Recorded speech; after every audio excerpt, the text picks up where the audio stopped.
Ilikuwa saa 8 ya usiku. Ibrahim Traore bado alikuwa katika ofisi yake, simu zikiita bila kukata. Gavana wa benki kuu na baadhi ya washauri wa masuala ya kiuchumi walikuwa katika kikao cha dharura, huku habari mbalimbali zikienea. Ufaransa wamekataa kusafirisha pesa kupeleka Burkina Faso. IMF na wao pia wameondoa mikopo yao kwa Burkina Faso. CFA franc, sarafu ya Kifaransa, na yenyewe imeondolewa kwenye soko. Na uchumi wa Burkina Faso unaweza kuanza kushuka ndani ya masaa machache tu. Ibrahim Traore akabaki anashangaa. Akasema hivi ndivyo ambavyo wamekuwa wakitutawala kwa miaka mingi. Hata pesa zetu ziko mikononi mwao. Ndipo akaandaa mpango yeye na timu yake, ambapo waliokuwepo hawakuamini. Hatuwezi kufanya hivyo, aliongea waziri wa fedha. Na hakuna mtu hata mmoja amejaribu kufanya hivyo. Traore akatabasamu, alafu akasema basi sisi ndio tutakuwa wa kwanza. Mpaka wakati huu katika chumba ambacho wamekutana hapo Ikulu kukawa na wasiwasi mkubwa sana. Hali ya Wagadugu ikawa iko inaendelea vizuri tu, wakati ndani ya kikao haijulikani hatima ya taifa la Burkina Faso ikoje. Ibrahim Traore akanyanyuka kuelekea dirishani, huku mikono yake akiwa ameifunga kwa nyuma, akiangalia nje, lakini huku akiwa nawaza, tuna akiba ya shilingi ngapi? Akauliza. Na Dr. Amina Konate, gavana wa benki kuu, akaangalia katika mafaili yake, akajibu, tuna dola za Kimarekani milioni 400. Lakini nyingi ya fedha hizi zimeshikiliwa kwenye akaunti za Paris, Ufaransa, na hatuna access nazo kwa sasa. Na dhahabu je? Rais Traore akauliza. Kwa mafaili yangu hapa yananionyesha tuna tani 78, lakini Konate akashindwa kuendelea kuongea. Lakini hizo pia ziko Ufaransa, Traore akamalizia. Waziri wa fedha Osman Zongo akawa anayumbayumba kwenye kiti chake bila kuelewa ni nini tunaendelea kufanya hapa. Kisha akaongea, Mr. President, unahitaji ujue kuwa ili swala liko serious kiasi gani. Wewe unatishia kujiondoa kwenye umoja wa ECOWAS. Kukataa sarafu ya Ufaransa CFA franc ni sawa na kupeleka uchumi wa taifa mahali pabaya sana, kifoni. Ni kufa kwa uchumi au ni mapinduzi? Huku akiangalia na machoni kwake kama moto unawaka. Hebu niambie Zongo, tunawezaje kuwa taifa huru wakati hatuwezi hata kutengeneza sarafu zetu wenyewe? CFA franc ndio mnyororo wa mwisho wa ukoloni.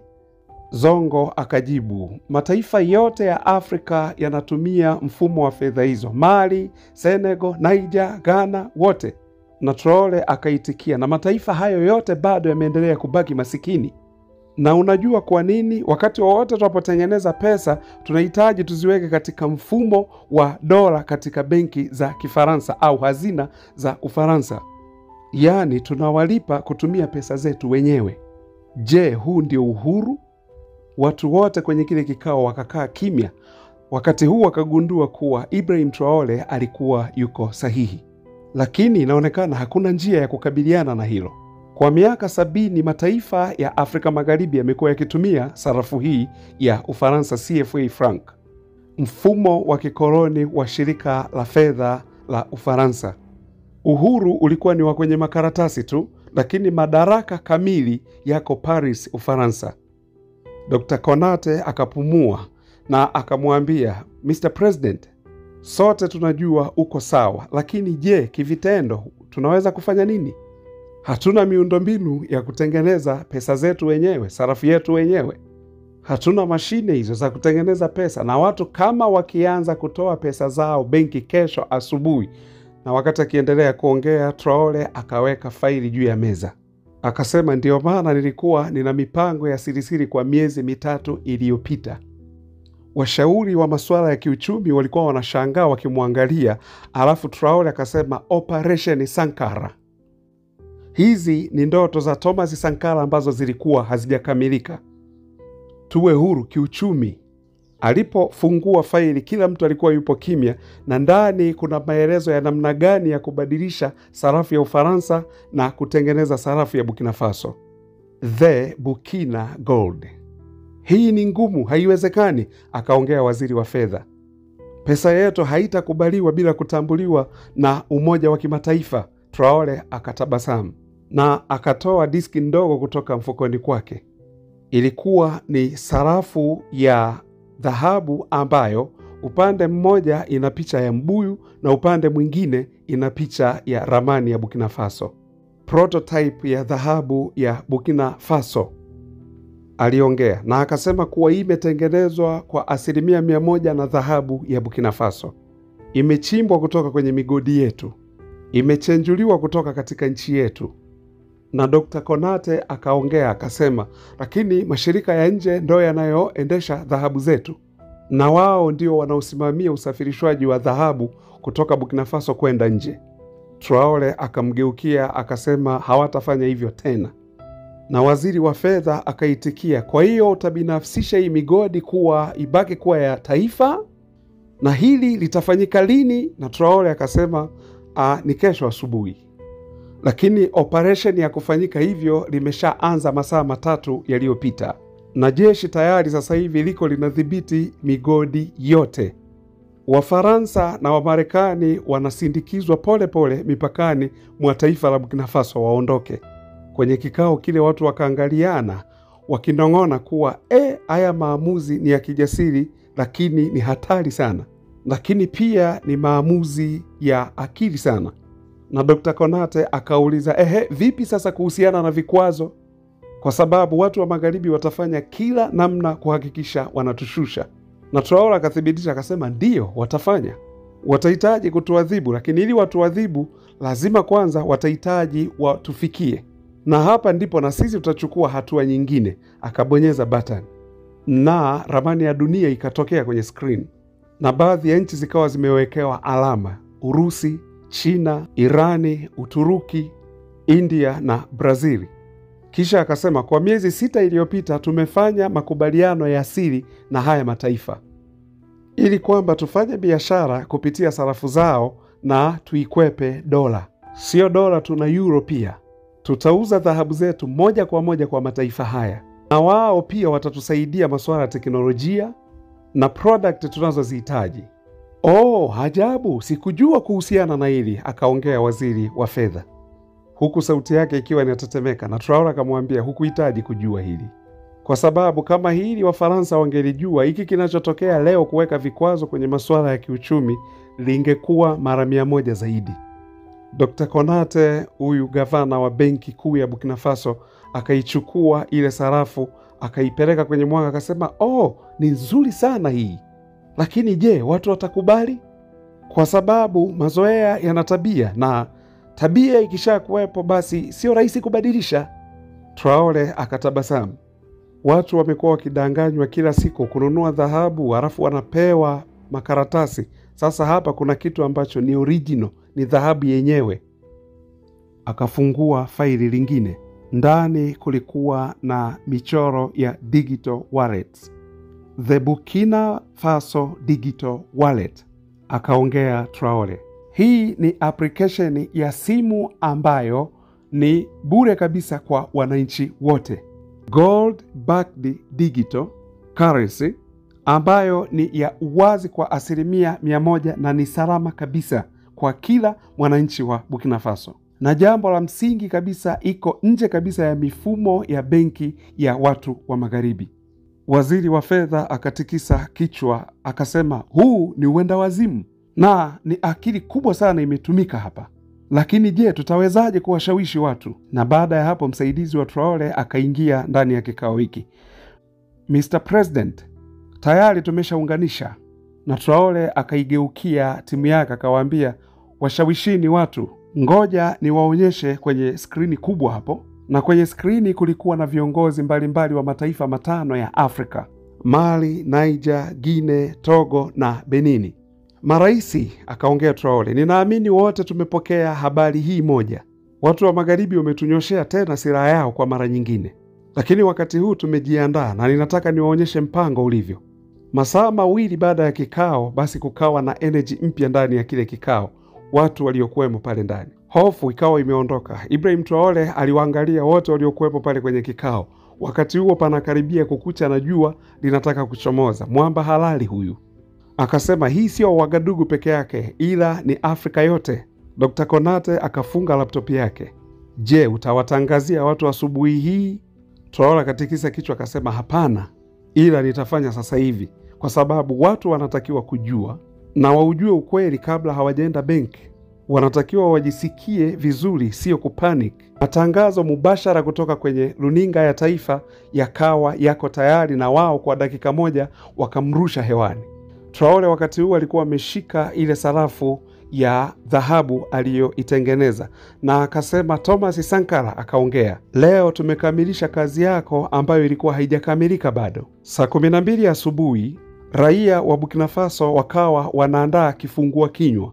Wakashangaa kumwona rais wao Ibrahim Traore kwenye runinga zao. Amesimama akiwa amevaa gwanda za jeshi. Ni mpole lakini imara kweli kweli. Watu wa Burkina Faso, akaanza kuongea, nimetokea asubuhi hii mbele yenu ili kuwapa tangazo muhimu sana. Usiku wa jana, benki za magharibi pamoja na mashirika yao ya kifedha wameanzisha vita vya kiuchumi na taifa letu. Wameondoa uwezekano wa kufikia pesa zetu kwenye akaunti zetu. Wamesimamisha miamara yote. Wamefuta mikopo yote. Barabarani, mtaani, migahawani, watu wakiwa wanaangalia skrini zilizoko huko, watu wakawa wanaangaliana kwa mshangao. Mnajua ni kwa nini wamefanya hivi? Traore akaendelea. Kwa sababu tulihitaji uhuru wetu. Kwa sababu tulitaka kuendesha rasilimali zetu wenyewe. Kwa sababu tumesema Burkina Faso ni mali ya raia wa Burkina Faso. Na wakati huo huo kamera ikazumu ile sarafu ya dhahabu mkononi kwake. Kuanzia leo tunaacha kutumia sarafu za kikoloni CFA franc. Tunaanza kutumia pesa zetu wenyewe, dhahabu ya Burkina Faso. Sarafu ya pesa ambayo imetengenezwa kwa 100% na dhahabu ya Burkina Faso, ikibeba thamani ya kweli. Kisha akainua simu yake akionyesha application ambayo ilikuwa kwenye simu hiyo. Na hii inaitwa Burkina Digital Wallet. Tutamgawia kila raia bure kabisa bila malipo. Kwa sasa hamuhitaji tena benki kwa ajili ya pesa zenu. Digital Gold itakuwa moja kwa moja kwenye digital pocket zenu. Watu wakabaki wanashangana. Kwa wengine mageuzi haya yalikuwa ni ya ghafla sana, lakini kwa wengine yalikuwa ni mapinduzi yaliyosubiriwa kwa muda mrefu sana. Msijali, akaongea Ibrahim Traore, ni kama alikuwa anayasoma mawazo yao. Pesa zote zilizokuwa kwenye akaunti zenu zitahamishwa na kuja kwenye mfumo huu wa dhahabu, tena mtapewa mara 2 ya hizo pesa zenu zilizokuweko benki. Hakuna atakayepoteza, ila mtanufaika zaidi. Baada ya hotuba hii fupi, kilio cha furaha kwa nchi nzima na wengine wakiulizana maswali vikaanza. Lakini jambo la msingi zaidi, Traore akaendelea, sisi ndio watu pekee tutakaokuwa tuna control pesa zetu. Tutakuwa ni sisi wenyewe tutakaoamua juu ya hatima yetu, na hatutafanya hivi wenyewe. Na wakati huo runinga ikagawanyika katikati. Pembeni ya skrini hizo zikaonekana nyuso za viongozi wengine wa Afrika Magharibi, maraisi hawa, na wao wakarudia ujumbe huo huo: Mali, Niger, Guinea, Togo na Benini.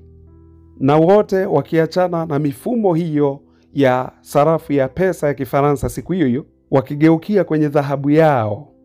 Haya sio mapinduzi tu, ni mabadiliko makubwa, akaongea Ibrahim Traore.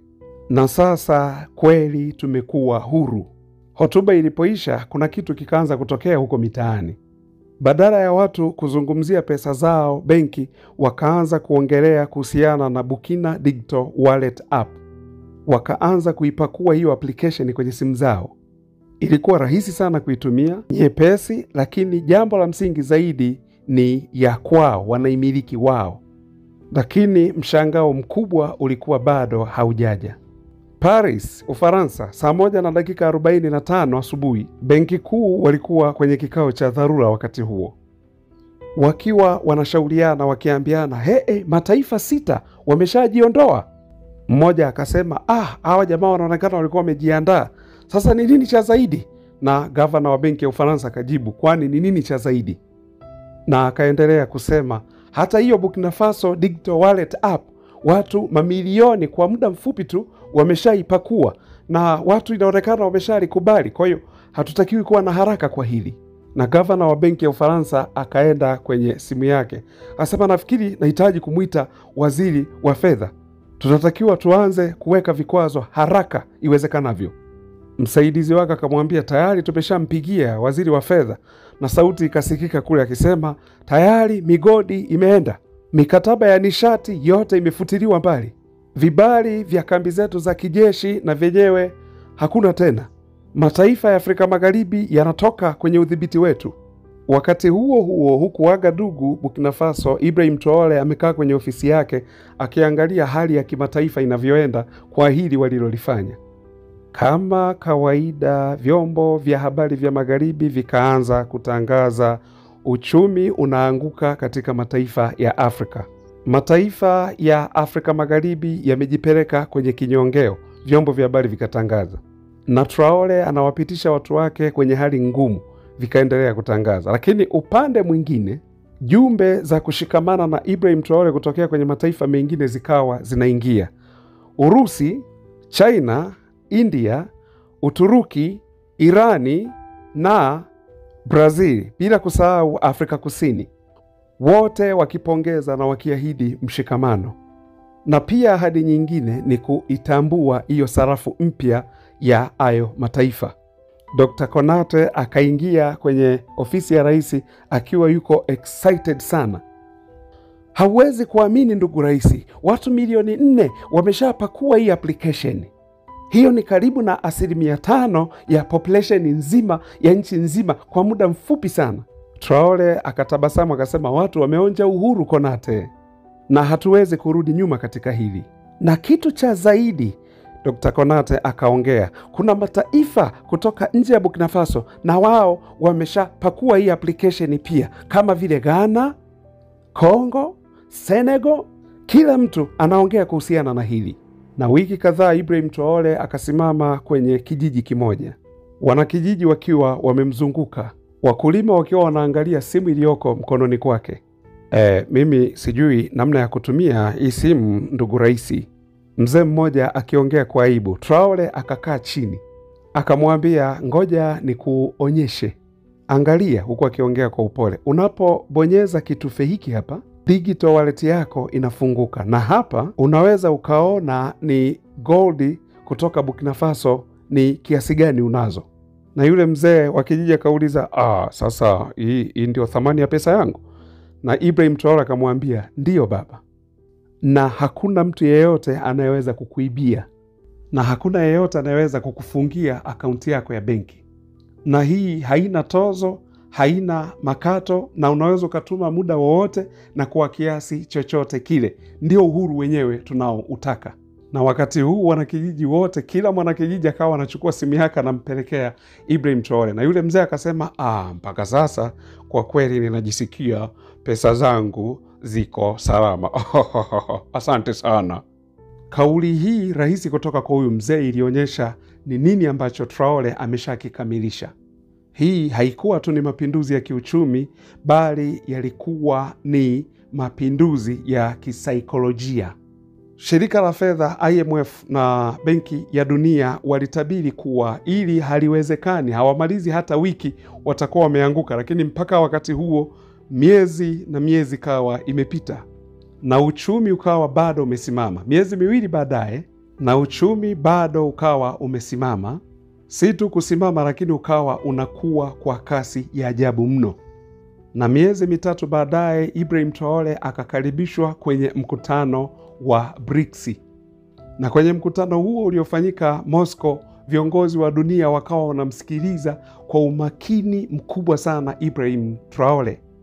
Watu wote wa dunia waliochoshwa na ukandamizaji wa mataifa ya Magharibi wakataka kusikiliza kwa kina maelezo ya Ibrahim Traore ni namna gani waliweza kuchukua maamuzi magumu. Viwango vya dhahabu vilitupiliwa mbali kwa miaka 50 iliyopita, akaongea kiongozi wa Urusi Vladimir Putin. Na wewe unavirudisha, ili linavutia sana. Hatujarudi nyuma, Traore akaongea. Tunaelekea kwenye future. Sarafu ya dhahabu ambayo tunatengeneza kupitia madini yetu wenyewe.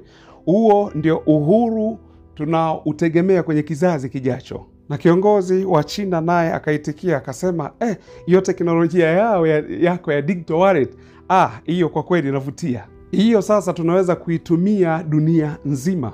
Baada ya mkutano, mikataba ambayo Ibrahim Traore akawa amesaini na haya mataifa iliwafanya watu wa magharibi kupanic. Mikataba ya moja kwa moja ya nishati, lakini na makubaliano na ushirikiano wa kijeshi na Urusi, mikataba ya teknolojia na miundombinu pamoja na China, ushirikiano wa madawa na kilimo na India, usalama wa swala la chakula na Brazili, ushirikiano wa viwanda na elimu na Uturuki. Vichwa vya habari vya vyombo vya magharibi wakawa wamechanganyikiwa. Burkina Faso inajiondoa mikononi mwa mataifa ya magharibi. Wakasema Traore huyu ni game hatari, ni mchezo wa hatari huyu bwana. Na Traore akarudi nchini kwake. Hatuwezi kuacha kushirikiana na mataifa ya magharibi, Dr. Konate, isipokuwa tuna ukaribia ulimwengu mzima. Sasa hatuna bwana mkubwa mmoja, mkoloni mmoja, ila tuna washirika wengi sasa. Kwenye application yao Burkina Faso Wallet Digital App ikawa inakuwa. Kwa sasa watu milioni 12 wameshaingia na wanaitumia.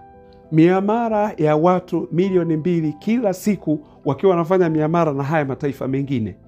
Miezi 6 hackers, hakuna aliyeweza kuhack, lakini hakuna makato, hakuna tozo kwenye hii miamara.